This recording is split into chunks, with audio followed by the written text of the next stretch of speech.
नमस्कार शेतकरी बांधवांनो, आपण पाहत आहात पीक विमा संदर्भातील महत्त्वाची अपडेट. मित्रांनो, गेल्या अनेक महिन्यांपासून राज्यातील हजारो शेतकरी बांधव पीक विम्याच्या रकमेच्या प्रतीक्षा करत आहेत. अतिवृष्टी, अवकाळी पाऊस, दुष्काळ सदृश्य परिस्थिती आणि विविध नैसर्गिक संकटांमुळे पिकांचं मोठ्या प्रमाणावरती नुकसान झालं होतं.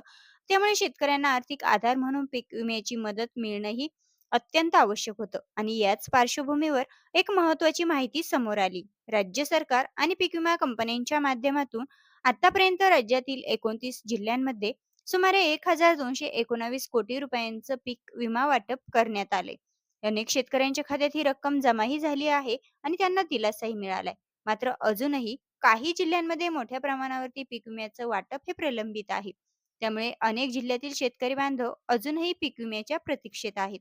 आता मिळालेली माहितीनुसार लातूर, धाराशिव, बीड, छत्रपती संभाजीनगर, जालना, बुलढाणा, अमरावती, यवतमाळ, वाशिम, गडचिरोली, अहिल्यानगर आणि सोलापूर या जिल्ह्यांमध्ये अद्यापही मोठ्या प्रमाणावरती पीक विमा वाटप बाकी आहे.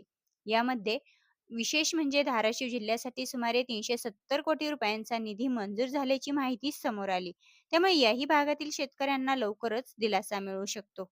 याशिवाय मराठवाडा आणि विदर्भातील अनेक तालुक्यांमध्ये विमा वितरण प्रक्रिया ही अंतिम टप्प्यात असल्याचंही सांगितलं जाते. शेतकरी बांधवांनो, सध्या सर्वात मोठा प्रश्न आहे की पैसे नेमके कधी येणार. तर शेतकरी मित्रांनो, ज्या शेतकऱ्यांना अद्याप पीक विमा मिळालेला नाही, त्यांना 5 जून पर्यंत पीक विमा रक्कम मिळण्याची शक्यता आहे. त्यामुळे पुढील काही दिवस अत्यंत महत्त्वाचे ठरणार. यामध्ये अनेक ठिकाणी पीक विमा कंपन्यांकडून अंतिम पडताळणी सुरू आहे. यामध्ये बँक खात्यांची माहिती, लाभार्थी यादी, कागदपत्रांची तपासणी पूर्ण झाल्यानंतर निधी थेट शेतकऱ्यांच्या खात्यात जमा केला जाऊ शकतो. म्हणून शेतकऱ्यांनी आपल्या बँक खात्यावर नियमित लक्ष ठेवणे आवश्यक आहे. तर पीक विमा वाटपासाठी सर्वात महत्त्वाची बाब म्हणजे नुकसान भरपाईचं कॅल्क्युलेशन. सध्या सोयाबीन, मूग, उडीद, ज्वारी, बाजरी, मका आणि कांदा या पिकांचं कॅल्क्युलेशन पूर्ण झाल्याची माहिती समोर आली. याचा अर्थ या पिकांच्या शेतकऱ्यांसाठी पीक विमा वाटपाची प्रक्रिया ही अधिक वेगाने होऊ शकते. दुसरीकडे आपण जर पाहिलं तर कपाशी आणि तूर या पिकांचं कॅल्क्युलेशन हे अद्याप सुरू आहे. अनेक भागातून आलेल्या नुकसानीच्या अहवालांचं परीक्षण सुरू असून हे काम पूर्ण होताच संबंधित शेतकऱ्यांनाही याचा लाभ मिळण्याची शक्यता आहे. आता शेतकऱ्यांच्या मनामध्ये महत्वाचा प्रश्न आहे की जर तुमच्या खात्यात आधीच 2 टप्प्यातील पीक विम्याची संपूर्ण रक्कम ही जमा झाली असेल, तर तुम्हाला पुन्हा पीक विमा मिळणार का? तर शेतकरी मित्रांनो, आता यामध्ये ज्या शेतकरी बांधवांना एकदा म्हणजे अद्याप एकही रुपया पीक विम्याचा मिळालेला नाही किंवा ज्यांना केवळ पहिल्या टप्प्याची रक्कम मिळाली आहे, त्यानंतर ज्यांचं नाव लाभार्थी यादीमध्ये आहे पण वाटप बाकी आहे, ज्या शेतकऱ्यांचं कॅल्क्युलेशन पूर्ण झालं आहे आणि पडताळणी त्यांची अंतिम टप्प्यात आहे, फक्त अशाच शेतकरी बांधवांना पुन्हा पीक विम्याची रक्कम त्यांच्या बँक खात्यामध्ये जमा होऊ शकते. आता शेतकरी बांधवांनी त्यांच्या बँक खात्यामध्ये पीक विम्याची रक्कम जमा होण्यासाठी काय करायचं आहे? सर्वप्रथम आपलं बँक खातं हे आधारशी लिंक आहे की नाही ते तपासायचं आहे. त्यानंतर बँकेचा मोबाईल नंबर अपडेट आहे की नाही ते तपासायचं आहे. त्यानंतर पीक विमा अर्जाची पावती आणि अर्ज क्रमांक जवळ ठेवायचा आहे. आपल्या गावातील कृषी सहाय्यक, तलाठी किंवा संबंधित विभागाकडून माहिती घ्यायची आहे. त्यानंतर शेतकरी मित्रांनो, राज्यातील शेतकऱ्यांसाठी ही माहिती किंवा महत्त्वाची जी माहिती आहे, त्यामध्ये खरीप हंगामाची तयारी सुरू झाली आहे.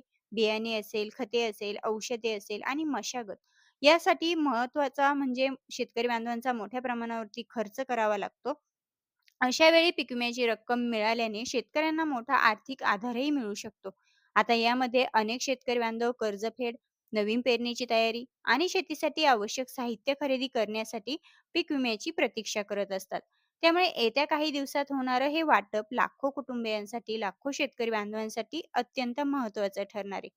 मित्रांनो, राज्यातील 29 जिल्ह्यांमध्ये 1219 कोटी रुपयांचं वाटप हे पूर्ण झालेलं आहे. लातूर असेल, धाराशिव असेल, बीड असेल, छत्रपती संभाजीनगर असेल, जालना असेल, बुलढाणा असेल, त्यानंतर अमरावती असेल, यवतमाळ असेल, वाशिम असेल, गडचिरोली असेल, अहिल्यानगर असेल, त्यानंतर सोलापूर असेल, अनेक जिल्ह्यांचं वाटप हे अद्यापही बाकी आहे. तर 5 जून पर्यंत मोठ्या प्रमाणावरती निधी शेतकरी बांधवांच्या बँक खात्यामध्ये जमा होण्याची शक्यताही येथे वर्तवण्यात येते. तर आता यामध्ये आपण जर पाहिलं तर कपाशी आणि तूर या पिकांचं जे काम आहे, तर हे काम अंतिम टप्प्यामध्ये आलेलं आहे. म्हणजेच कॅल्क्युलेशन पूर्ण झालेलं नाही आणि ज्या शेतकऱ्यांना अद्याप पूर्ण लाभ मिळालेला नाही, त्यांच्यासाठी पुढील काही दिवस अत्यंत महत्त्वाचे ठरणार आहे. तर शेतकरी मित्रांनो, अशाच शेती, हवामान, सरकारी योजना आणि शेतकरी हिताच्या ताज्या बातम्यांसाठी आमच्या चॅनलसोबत जोडलेले राहा. व्हिडिओ आवडला असेल लाईक करा, शेअर करा आणि चॅनलला सबस्क्राईब करायला विसरू नका. जय महाराष्ट्र.